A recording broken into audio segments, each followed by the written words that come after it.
तो नमस्कार, आई India special में आपका स्वागत है। मैं हूं राघवेंद्र सिंह।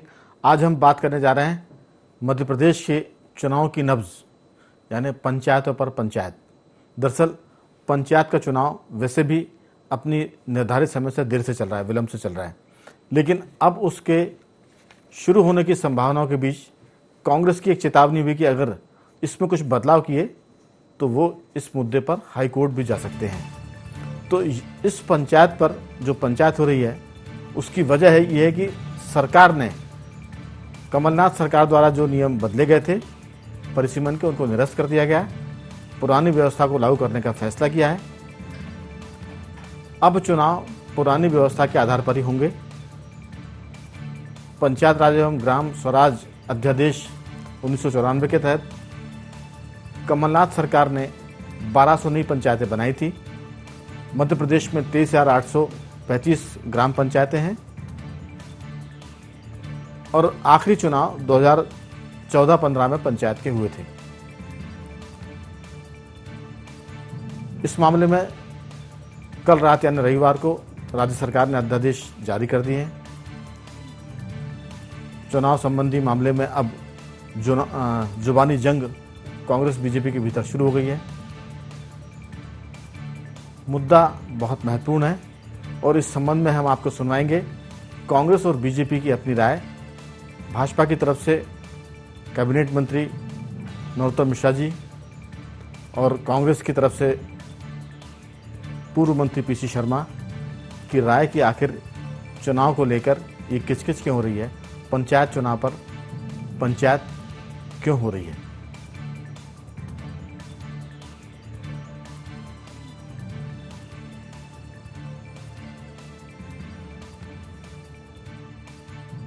अध्यादेश कल जारी कर दिया गया है पंचायत चुनाव के बारे में, और उस अध्यादेश में जो पुराने वार्ड थे, चूंकि नए वार्ड जो कांग्रेस बीच में सरकार आई थी उसने बनाए थे, उसके बाद 1 साल तक चुनाव हो नहीं पाए, इसलिए वो स्वयं ही अग्राह्य हो गया था। और अब पुराने वार्डों के लिए जो पुराने चुनाव हुए थे उन्हीं वार्डों पर निकट भविष्य में पंचायत के चुनाव होंगे, पंचायत के भी, जनपद के भी, जिला पंचायत के भी। मैं समझता हूं कि जो मुख्यमंत्री जी का काम करने का तरीका है कि सब चीज़ों से ध्यान बटाने के लिए का स्ट्रोक मारो और लोग उस पर चर्चा करते रहें, लेकिन पंचायत चुनाव में कांग्रेस जीतेगी पूरी ताकत से। कोई सा भी चुनाव है पूरी जीतेगी।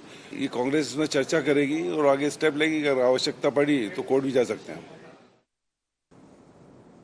तो मध्य प्रदेश में पंचायत चुनाव पर पंचायत शुरू हो चुकी है। अभी हालांकि पंचायत चुनाव की तारीख तो नहीं आई, लेकिन बीजेपी कांग्रेस के बीच चुनाव को लेकर पंचायत का मामला है, यानी जिसे कह सकते हैं कि इस मामले में आरोप प्रत्यारोप शुरू हो गए हैं। हमारे साथ इस पर चर्चा के लिए टेलीफोन लाइन पर मौजूद हैं 3 विशेष मेहमान। भाजपा की तरफ से हैं धैर्यवर्धन शर्मा जी, कांग्रेस के पूर्व विधायक श्री रामकिशोर दोगुने जी और वरिष्ठ पत्रकार संदीप पौराणिक जी। आप तीनों का बहुत बहुत स्वागत है। संदीप जी, बीजेपी कांग्रेस होगी, इसलिए मैं पहले शुरुआत आपसे करना चाह रहा हूं कि जो चुनाव का अध्यादेश कल जारी हुआ है, अब एक बात तो तय है कि अगर कोई कानूनी दांवपेच नहीं हुआ तो मध्य प्रदेश में विलंब से सही पंचायत के चुनाव जरूर होंगे। आपकी राय? देखिए राघवेंद्र जी, ये तो बात सही है कि ये संकेत तो मिल रहे हैं कि पंचायत के चुनाव जल्दी होंगे, लेकिन पीसी शर्मा साहब ने जो बात कही है कि जरूरत पड़ी तो हम कोर्ट जाएंगे, अगर ऐसा हो जाता है तो फिर थोड़ा सा और चुनाव खिंच जाएंगे जी। बात ये सही है कि पंचायत के चुनाव गांव के चुनाव होते हैं, और जो आपने बात कही ना कि पंचायत के चुनाव से पहले पंचायत शुरू हो गई, वाकई में पंचायत से ही लोगों की बड़े वर्ग की राजनीति शुरू होती है। हम देखते हैं तो मध्य प्रदेश की राजनीति में, देश की राजनीति में बड़े नेता ऐसे हैं जिन्होंने पंचायतों से अपनी राजनीति शुरू की, यानी कि ग्रामीण इलाकों से। इसलिए मध्य प्रदेश के लिहाज से ये ग्रामीण इलाकों के चुनाव महत्वपूर्ण है। नई पौध तैयार होगी राजनीति की इन पंचायत चुनाव से, मुझे ऐसा लगता है। लेकिन ये बात सही है कि अगर कांग्रेस कोर्ट नहीं जाती है तो पंचायत चुनाव का रास्ता साफ दिखने लगा है और जल्दी हो सकते हैं, ऐसी संभावना है। बिल्कुल। दोगुने जी, सरकार ने चुनाव का मन बना लिया, अध्यादेश जारी हो गया है, लेकिन उसमें एक पैच है कि जो आपकी सरकार थी, कमलनाथ जी के मुख्यमंत्री वाली सरकार में जो बदलाव हुए थे उनको रद्द कर दिया है। क्या आप इन रद्द हुए बदलाव के साथ चुनाव में जाने को तैयार होंगे, या जो पीसी शर्मा जी कह रहे हैं उसी पर कांग्रेस जाएगी? अगर ऐसा हुआ तो संभव है कि चुनाव टल जाए, आपकी राय? जी राघवेंद्र जी, चुनाव टालने के लिए भाजपा ने ये पत्ता खेला है। ये देखिए, अगर ये चाहते अगर चुनाव कराना, परिसीमन जो हुआ है, परिसीमन बिल्कुल प्रॉपर हुआ है। आप परिसीमन देखें, पहले क्या है, दो विधानसभा के वार्ड घुस जा रहे थे जिला पंचायत में जी। अभी जो हुआ है उसमें एक विधानसभा के जितने भी 3 वार्ड बन रहे, 3 बनाए, 4 बन रहे, 4 बनाए, एक दूसरे को आपस में कोलेस नहीं होने दिया। और अभी क्या हो रहा है कि सब आपस में मिल जा रहे हैं। मिलने से पुराने जो सीमांकन उसमें तो आधा दूसरी विधानसभा में जा रहा है, आधा दूसरी विधानसभा में जा रहा है, फिर वो उसमें बहुत सारी राजनीतिक समस्याएं आती है। तो ये सब चीजों को ध्यान में रखते हुए कमलनाथ जी की सरकार ने ये परिसीमन किया था और बहुत अच्छा परिसीमन किया था। पर ये भाजपा को पसंद नहीं आ रहा है, क्योंकि भाजपा वालों को तो अपना स्वार्थ दिखता है, सिर्फ स्वार्थ के लिए कुछ भी कर सकते हैं। ये उसको जांच कराए, ठीक से देखे। करने वाला तो आईएएस अधिकारी से कलेक्टर ने किया, कलेक्टर उस टाइम पे थे और आज भी वही कलेक्टर है, कोई कलेक्टर तो चेंज नहीं हो गए। और उन लोगों ने सब सोच समझ के किया है, कोई कांग्रेस के लोगों ने तो किया नहीं, कि कांग्रेस के लोगों ने कर दिया हम। पर ये चुनाव बढ़ाने के लिए कर रहे हैं। ऐसा लगता है कि कोई ना कोई कोर्ट जाएगा, कोई कोर्ट में फंसा देगा तो और टाइम बढ़ जाएगा। हम चुनाव के लिए पूर्णतः तैयार है। चुनाव की तैयारी तो हमारी काफी टाइम से चल रही है। कांग्रेस चुनाव लड़ने के लिए बिल्कुल तैयार है, क्योंकि सही बात है, जैसे अभी संदीप जी ने बताया कि यहाँ से बहुत तैयार होती है, छोटे से लेके पंच, सरपंच, जनपद सदस्य, जिला पंचायत सदस्य, जिला पंचायत अध्यक्ष, और फिर उसी के बाद विधायक, और ये सब चीजें बनते हैं लोग। बिल्कुल, तो वो जरूर टाइम से होना चाहिए। हमारा उद्देश्य ये है और कांग्रेस का बिल्कुल ये मानना है कि जल्दी टाइम से हो चुनाव तो ज्यादा अच्छा है। इनको डर लग रहा है चुनाव में, लोकसभा चुनाव में जो इनको नुकसान हुआ है। बिल्कुल दोगुने जी, मेरा कहना यह है कि जैसे कि अनुमान है, आशंका है कि बीजेपी ने जानबूझकर ऐसा किया है ताकि आप कोर्ट जाएं, और अगर आप कांग्रेस कोर्ट जाती है तो फिर बीजेपी सफल हो जाएगी। आप क्या भाजपा को सफल होने देंगे? उनकी जो भी राजनीति है, जो भी उनकी चाल है? देखिए राघवेंद्र जी, कोई जरूरी नहीं कांग्रेस जाए, ये किसी भी आदमी को, इनके खुद का आदमी खड़ा करके कोर्ट में लगा देंगे। ये कांग्रेस नहीं जा रही है कोर्ट में, और अभी कोई प्लान नहीं हुआ कांग्रेस का जाने का। चलिए, खुद ही किसी आदमी को फंसा देंगे, कोर्ट में लगा देंगे और उससे डिले हो जाएगा। चलिए, सियासत में भाजपा की चाल है। हम लोग नहीं चाहते हैं कि चुनाव टले, और इसके लिए हम कोर्ट जाने के लिए अभी बिल्कुल तैयार नहीं है। लेकिन पीसी शर्मा ने कहा, इसलिए मामला थोड़ा सा आपकी तरफ जा रहा है। बाकी आप जो कह रहे हैं ये भी राजनीति में सब जायज है कि आदमी अपनी तरफ से भी लगवा सकता है और कहते हैं कि भाई कांग्रेस की तरफ से ये शिकायत आई और मामला कोर्ट में लंबित है। धैर्यवर्धन जी, सियासत में सब कुछ होता है, आपको लगता है कि कांग्रेस इस पूरे मामले को लेकर कोर्ट जाएगी? और कोर्ट अगर जाती है तो सीधी सी बात है कि चुनाव एक बार फिर टल जाएंगे। आपकी इसमें क्या राय है? देखिए, कांग्रेस कोर्ट चली जाए या इटली चली जाए, हमें इसमें कोई दिक्कत नहीं, जहां मर्जी आए वहां जाए। पर चर्चा के प्रारंभ में आपने डॉक्टर नरोत्तम मिश्रा जी, मध्य प्रदेश के गृह मंत्री जी का बयान सबसे पहले सुनवाया जी। उस बयान में गृह मंत्री जी ने कहा है कि परिसीमन होने की प्रक्रिया के पश्चात 1 वर्ष के अंदर चुनाव होने चाहिए थे। कोरोना के कारण से या कतिपय कारणवश ये चुनाव नहीं हो पाए हैं, तो वह प्रक्रिया स्वतः निर्मूल हो गई है। यदि इस प्रकार का कानूनी प्रावधान है तो फिर आरोप प्रत्यारोप गुंजाइश ही नहीं है। फिर भारतीय जनता पार्टी कोसने से या दोषारोपण करने से क्या लाभ है कांग्रेस को? मुझे लग रहा है कि कांग्रेस अनावश्यक कर रही है। मध्य प्रदेश की ग्रामीण जनता की भी सहानुभूति हासिल करने के लिए इस प्रकार का प्रचार कर रहे थे।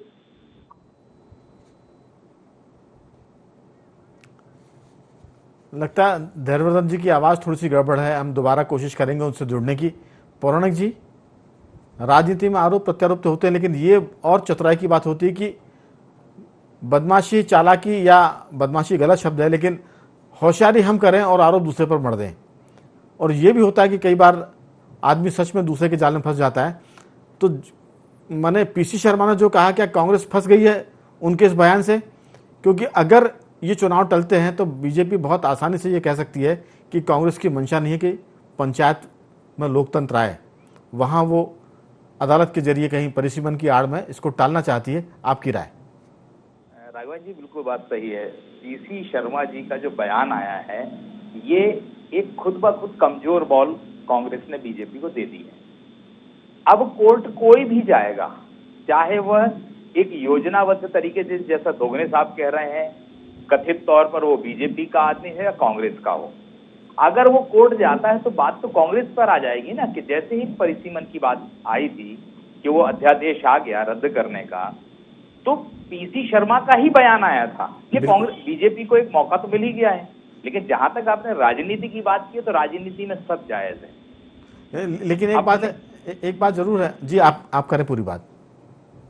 ये बिल्कुल तय है कि राजनीति में लाभ के लिए राजनीतिक दल कुछ भी कह सकते हैं, लेकिन लाभ के लिए जो भी रास्ता होता है जायज और वैसा कहें, वो रास्ता पकड़ते हैं राजनीतिक दल, और चुनाव जीतना और सत्ता हासिल करना उनका लक्ष्य होता है, इसलिए कुछ भी संभव है। बिल्कुल। तो कह सकते हैं कि पीसी शर्मा थोड़ा सा रॉन्ग साइड चले गए। अगर वो ये ना कहते और कोई चला जाता तो फिर कांग्रेस पर इसका आरोप नहीं लगता, लांछन नहीं लगता। हालांकि अभी तो ये सब भविष्य की बातें हैं, कोई कोर्ट जाता है कि नहीं जाता, लेकिन दोगने जी ने कह दिया है कि हम ना भी जाएंगे तो बीजेपी चूंकि चुनाव नहीं चाहती है तो वो किसी अपने आदमी को कोर्ट भेज देगी, और चूंकि पीसी शर्मा ने कह दिया है तो वो लांछन कांग्रेस पर मढ़ देंगे और कह देंगे कि कांग्रेस नहीं चाहती है। लेकिन मैं पूछ लेता हूं दोगने जी साहब से, दोगने जी, क्या पीसी शर्मा ने कांग्रेस के लिए मुश्किल खड़ी नहीं कर दी इस तरह का बयान देकर? नहीं, उन्होंने संभावना व्यक्त की है कि इस टाइप से कोर्ट भी जा सकते हैं। हाँ, अगर वो ये ना करते तो कांग्रेस सेफ साइड खेलती। उन्होंने जो कुछ कहा है उसके चलते अब कांग्रेस फंस गई है। जैसा आपने पहले आशंका जताई कि भाजपा अपने आदमी को कोर्ट भेज देगी और आरोप मढ़ देगी कांग्रेस पर, तो ये पीसी शर्मा के बयान का बार बार उल्लेख करेगी वो। नहीं, देखिए वो उन्होंने जनरल उसमें बोल दिया है कि कोर्ट भी जा सकते हैं जी। अभी कोई प्लानिंग पार्टी की नहीं है। पार्टी का कोई आदमी अगर जाए, पार्टी के लोग लगाए, पार्टी का वकील खड़ा करे तो समझ में आती है। ये अगर किसी को भी कोई भी करेगा तो स्पष्ट होगा जो करने वाला होगा वो, और वो स्पष्ट होगा तो पता लगेगा। इससे कोई फर्क पड़ने वाला नहीं। घबराए हुए तो भाजपा के लोग हैं। जो आप देखना लोकसभा चुनाव में जो घबराहट है इनकी, पेट्रोल डीजल के रेट कम किए उन्होंने, अभी आपने कृषि बिल वापस ले लिए, तो ये घबराहट के कारण अभी भी घबरा रहे हैं कि कांग्रेस आगे निकल जाएगी पंचायत चुनाव में भी, इसलिए घबरा कर ये बढ़ाना चाह रहे हैं। इनका सिर्फ एक ही मकसद, इसके अलावा कुछ नहीं है। चलिए, लेकिन पीसी शर्मा ने उलझा तो दिया है आपको, डिफेंसिव तो कर दिया इस मुद्दे पर, क्योंकि ये जो बयान आपको बार बार देने पड़ेंगे, ये सवाल लोग पूछेंगे जब भी कोई कोर्ट जाएगा तो आपसे, मतलब कांग्रेस से लोग सवाल करेंगे कि पीसी शर्मा ने तो पहले कहा था कांग्रेस खुद चुनाव नहीं चाहती है। ये कहीं ना कहीं रॉन्ग साइड या फाउल प्ले कर गए हैं पीसी शर्मा, और उसके बचाव में पूरी कांग्रेस को लगना पड़ेगा। दोगने जी, मैंने कहा थोड़ा सा फाउल प्ले कर गए हैं पीसी शर्मा जी, जल्दबाजी में बोल गए हैं। देखिए, उन्होंने उनके बयान दिए, उनके बयान पे तो मैं कमेंट नहीं कर रहा हूँ, पर मैंने बताया परिस्थिति ऐसी आएंगी। और अभी कोई पार्टी ने डिसाइड नहीं किया, आज इन्होंने डिक्लेयर किया है, डिसाइड कोई नहीं किया कि हम लोग जाएंगे, है ना। वो तो ये बोले कि हो सकता है ऐसा भी हो, ये है संभावना व्यक्त की उन्होंने, कोई निश्चित तो नहीं किया। और पार्टी के भी कोई गाइडलाइन भी इसके ऊपर आई है, तो इसलिए पार्टी के ऊपर आरोप लगने का तो कोई सवाल ही नहीं उठता।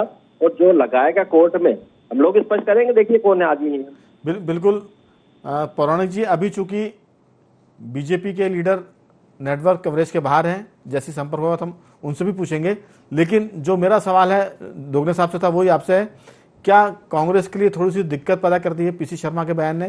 क्योंकि जब भी ये बात होगी कांग्रेस इसमें डिफेंसिव मोड पर आएगी।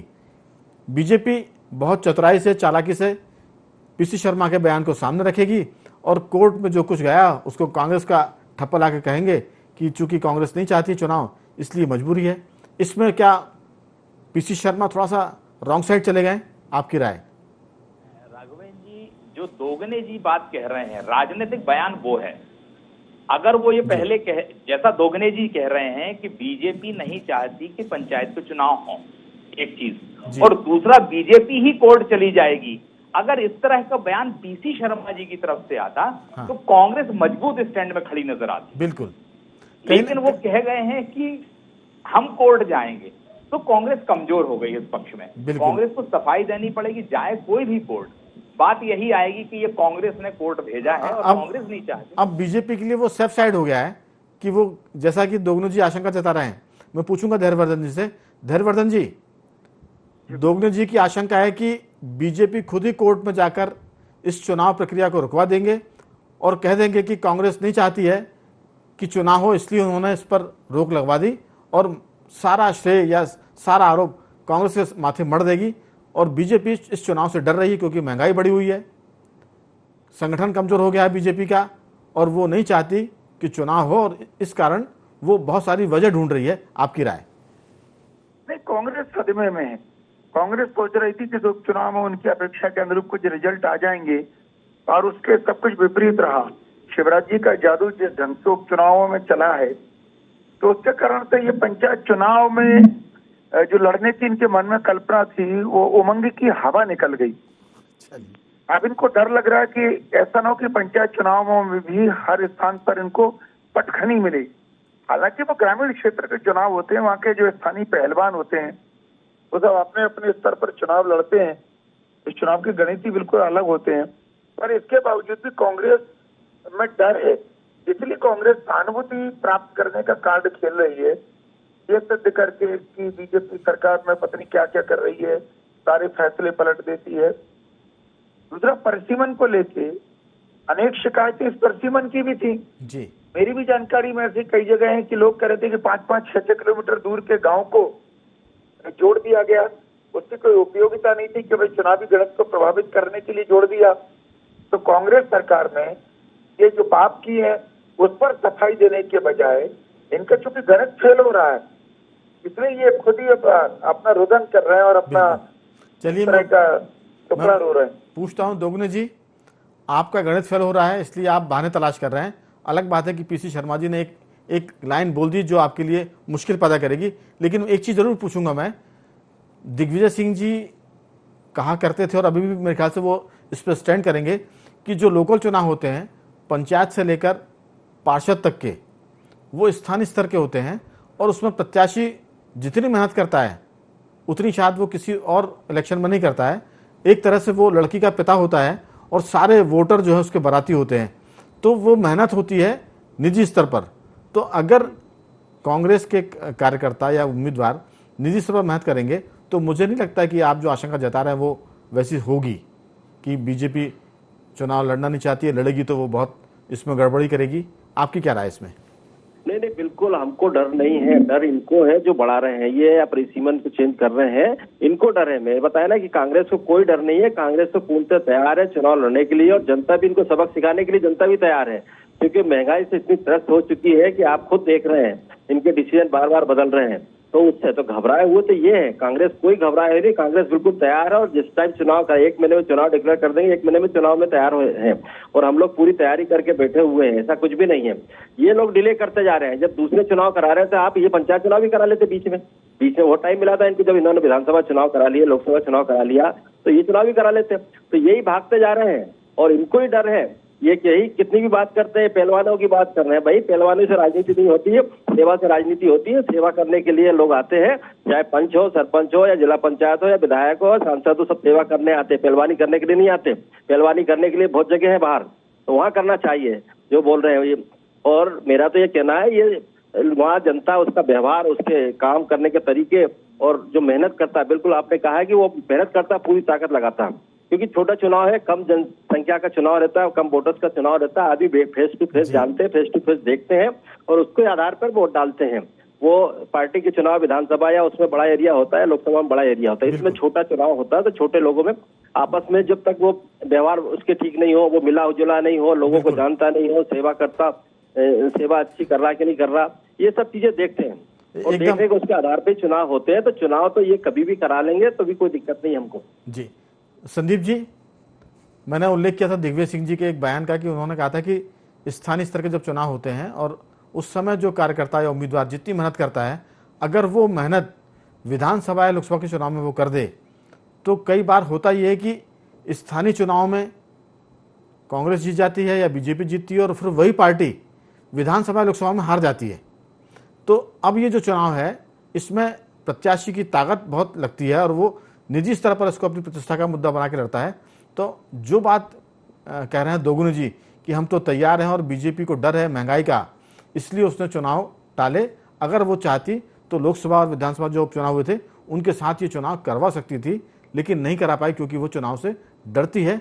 क्या ये सही बात लगती है आपको? देखिए, राजनीतिक दल है, ये अपने किसी भी चीज का अपने तरह से विश्लेषण कर सकते हैं, क्योंकि सत्ता पक्ष है वो विपक्ष को कमजोर बताएगा, विपक्ष सत्ता पक्ष को कमजोर बताएगा। ये बात सही है कि पंचायत के चुनाव 2 साल पहले होने थे। सवाल ये उठ रहा है राघवेंद्र जी कि दीगर चीजों के लिए जब हम लड़ाइयां लड़ते हैं तो चुनावों के लिए हमने विपक्ष के तौर पर दोगुने जी ने मांग जरूर की होगी, लेकिन कभी भी ग्रामीण स्तर से ऐसी आंदोलन नहीं आए या ऐसी बातें नहीं आई जिसके जरिए ये संदेश जाए कि लोग चुनाव को आतुर हैं। जहां तक आपने उपचुनाव के साथ कराने की बात की, तो ये दोनों चुनाव अलग हैं। वो चुनाव भारत निर्वाचन आयोग कराता है, ये राज्य निर्वाचन आयोग कराता है। वो व्यवस्थाएं अलग अलग हैं, वोटर लिस्ट अलग है, तमाम चीजें अलग अलग है। दोगने जी का ये कहना था कि जब आपने 28 विधानसभा के उपचुनाव एक साथ करा लिए, तो फिर राज्य निर्वाचन आयोग उन चुनाव के कुछ दिनों बाद ये चुनाव करवा सकता था, क्योंकि उस समय ये कहना उनको ठीक नहीं लग रहा कि कोरोना चल रहा था इसलिए चुनाव नहीं कराए गए, क्योंकि कोरोना के चलते आप 28 चुनाव करा सकते हैं, तो फिर पंचायत के चुनाव भी हो सकते थे। ये दोगने जी की राय थी। देखिए, दोगने जी की राय हो सकती है, लेकिन राज्य निर्वाचन आयोग की क्या राय? उसके पास दूसरे तरह से फीडबैक आता है। उसे लगा होगा कि 28 क्षेत्रों के चुनाव हो रहे हैं, तो कोरोना की क्या स्थिति रहेगी। उनका अपना आकलन था कि चुनाव आयोग की व्यवस्था पर, उसके फैसले पर हम लोग सीधे तौर पर सवाल नहीं उठा सकते, क्योंकि उनकी क्या मजबूरियां रही हैं। लेकिन जहां तक चुनाव की बात है, तो ये बात बिल्कुल सही है कि लोकतंत्र में चुनाव बहुत जरूरी है, चाहे वो नगरीय निकाय के चुनाव हो, चाहे पंचायत के चुनाव हो। जहां तक आपने दिग्विजय सिंह जी वाली बात कही, ये बात बिल्कुल सही है राघवेंद्र जी, कि पंचायत के चुनाव में सरपंच और गांव का हर मतदाता एक दूसरे के करीब होता है, एक दूसरे को जानता है। जो आपने कही कि वो बेटी के बाप जैसी स्थिति होती है, वोटर सारे बाराती होते हैं उसके लिए, तो वो इम्पोर्टेंस होता है। इसलिए होता है कि उस बाराती के लिए जो लड़की का बाप है वो हमेशा उपलब्ध होता है। विधायक के साथ ऐसा नहीं होता, और विधायक उस तरह से व्यवस्थाएं ना ये उन्होंने संदीप जी तब कहा था जब स्थानीय चुनाव में बीजेपी कांग्रेस के पार्षद जीत जाते थे, पंचायत में कांग्रेस जीत जाती थी और विधानसभा लोकसभा में हार जाती थी। तब वो कहते थे कि जितनी ताकत से स्थानीय चुनाव में या पंचायत चुनाव में उनका कार्यकर्ता, कांग्रेस का कार्यकर्ता काम करता है, अगर उतनी ताकत से वो विधानसभा में काम करेगा तो हम सरकार में आ जाएंगे। तो यही बात है कि वो बहुत अपनी मान प्रतिष्ठा को सामने रख के काम करता है। तो कहीं ना कहीं ये चीज़ जरूर मुझे लगता है कि एक सूत्र वाक्य की तरह है कि अगर स्थानीय कार्यकर्ता मेहनत से काम करे, उतनी मेहनत से जितनी वो पंचायत में करता है, तो फिर पार्लियामेंट के चुनाव में भी वो अपनी पार्टी को जिता के ला सकता है। जी, आपकी इस बात से राघवेंद्र जी, लेकिन उम्मीदवार जो है तो उसका दायरा बहुत बड़ा हो जाता है। बिल्कुल बिल्कुल। कार्यकर्ता के सरपंच से तो सीधे संवाद और संपर्क होता है, और लेकिन उसका जो विधायक का उम्मीदवार होता है उससे नहीं होता, क्योंकि उसे अपनी क्षेत्रीय राजनीति ज्यादा महत्व रखती है। और जब विधानसभा और लोकसभा के चुनाव होते हैं तो वो कार्यकर्ता या जमीन पर रहने वाले आदमी के संबंध किसी और से भी हो सकते हैं। बिल्कुल। तो सरपंच में तो वो किसी और के साथ खड़ा हो सकता है, लेकिन विधानसभा और लोकसभा चुनाव में वो अपरोक्ष रूप से किसी और के साथ, इसलिए स्थितियां बदल जाती मुझे लगता है। बिल्कुल, और उसमें उसकी इज्जत सीधे जुड़ती है पंचायत चुनाव में या स्थानीय चुनाव में। और यहाँ जो आपने कहा कि दायरा बड़ा होता है, विधायक की इज्जत को वो फिर अपनी इज्जत नहीं मानता। मैं पूछता हूँ धैर्यवर्धन जी, क्या आपकी पार्टी के कार्यकर्ता जितनी इज्जत प्रतिष्ठा पंचायत चुनाव में या स्थानीय चुनाव में लगाते हैं दाव पर, उतनी ही वो आपकी पार्टी के विधायक और सांसद के लिए भी लगाते हैं? क्या इसीलिए आपकी पार्टी के रिजल्ट ज्यादा सकारात्मक आते हैं और आप जीत जाते हैं चुनाव? राघवेंद्र जी, सबसे पहले तो मैं ये निवेदन करूंगा कि जब चैनल पर चर्चा हो रही हो तो मुहावरों को इस तरह पकड़ना नहीं चाहिए। कांग्रेस के पूर्व विधायक डोगरे जी हैं, जी, उन्होंने पहलवान शब्द पर बड़ी आपत्ति की। तो मैं बता देना चाहता हूँ, भगवान कृष्ण के भाई बलराम जी भी पहलवान थे, भीम भी पहलवान थे, हरियाणा के घर। चलिए आप छोड़िए, उन्होंने तो सहज भाव में, जैसे सहज भाव में आपने कहा था वैसे भी उन्होंने कह दिया इसको आप खेल भाव में लीजिए, इसको आप मुद्दा मत बनाइए, तो चलता है। कभी वो कहेंगे तो आप उनको कटघरे में खड़ा कर दीजिए। इसको कोई गंभीरता से ले भी नहीं रहा उनकी बात को। आप अपनी बात करें। जो मैंने सवाल किया था कि क्या आपका जो पार्टी कार्यकर्ता पंचायत में जिस ढंग से खुद की इज्जत को महत्वपूर्ण मानकर चुनाव लड़ता है और खुद जीतता है, वो उतना ही महत्व पार्टी के विधायक प्रत्याशी को देता है और उतना ही महत्व लोकसभा के प्रत्याशी को देता है, इसलिए आपकी पार्टी विधानसभा और लोकसभा में चुनाव जीत जाती है? ये मेरा सवाल था। नहीं, ऐसा नहीं है। देखिए, घर में जो विवाह होता है उसमें कम लोगों को ज्यादा काम करना पड़ता है, और सामूहिक विवाह सम्मेलन में बहुत लोग, बहुत बड़े व्यवस्थापक लोग होते हैं, तो काम कम करना पड़ता है, चिंता भी कम दिखती है। तो ऐसे जब ये छोटे चुनाव होते हैं इनको स्थानीय चुनाव कहा जाता है जी। तो इसमें बहुत छोटे छोटे यूनिट पर लोग चुनाव लड़ते हैं, सीधा सीधा अटैचमेंट होता है, और इस दौरान व्यक्तिगत प्रेम और व्यक्तिगत नाराजगी, इवन मैं वो शब्द का प्रयोग नहीं करना चाह रहा, पर छोटे चुनाव में दुश्मनी भी सामने आती। लोग कहते हैं कि जो बोओगे उसको ब्याज सहित काटना पड़ेगा। ये चुनाव की बड़ी सामान्य परिभाषा है जी। तो जितने प्रकार के भाव होते हैं, मित्रता के, समर्पण के, रिश्तेदारी के, बिरादरी के, गांव से लगी गढ़वात के, दूर गांव के, ये हमारे मोहल्ले का नहीं है, दूर मोहल्ले का है, ये विकास करेगा तो अपने मोहल्ले में करेगा, तो तमाम सारे भाव जुड़ जाते हैं और एक एक व्यक्ति चुनाव हराने जिताने के लिए उसमें महत्वपूर्ण हो जाता है। बिल्कुल। पंच का चुनाव तो लोग एक वोट से भी हार जाते हैं। बिल्कुल शर्मा जी, दरअसल कह सकते हैं कि ये जो चुनावी अखाड़ा है, अब मैं आपकी बात को और स्पष्ट कर दूं, इस चुनावी अखाड़े में जितने भी पहलवान आते हैं जो दाव पेच लगाते हैं, उसमें फिर जो ज़्यादा अच्छा दाव लगा देता है, जो ज़्यादा अच्छी बात करता है, वो इस लड़ाई को जीत जाता है और जो नहीं कर पाता वो हार जाता है। समय चूंकि कम है, अंतिम टिप्पणी के लिए जा रहा हूँ। दोगनु जी, आपके पास 10-20 सेकंड में आप अपनी बात कर दें। धैर्यवर्धन जी को इस बात पर ऐतराज़ था कि आप अखाड़े के या पहलवान के मामले में आपने ऐतराज़ किया, लेकिन वो मामला खेल भावना में चला गया। अब आपकी अंतिम टिप्पणी। देखिए, वो ये जैसे उन्होंने अखाड़े की बात की, चल अखाड़े में कुश्ती वाली बात की थी या पहलवानी वाली बात की थी, जो है कि पहलवान नहीं जीतता हमेशा, पहलवान कभी नहीं जीतता। हमारा जीतने वाला जो होता राजनीति में जो होते सेवा वाले आते हैं, ताकत के बल पे कोई नहीं जीतता। ताकत के बल पे चलिए अगर जी तो अडानी अंबानी सरकार बना लेते पैसे लगा के। चलिए, समय खत्म हो चला है। आप तीनों मेहमानों का बहुत बहुत धन्यवाद। दोगनु जी आपका भी, धैर्यवर्धन जी आपका भी, और संदीप जी आपका भी बहुत बहुत साधुवाद कि आपने चर्चा में हिस्सा लिया। IND स्पेशल में आज सिर्फ इतना ही। कल किसी और मुद्दे पर आपसे बात करेंगे। तब तक बने रहिए हमारे साथ और देखते रहिए IND 24।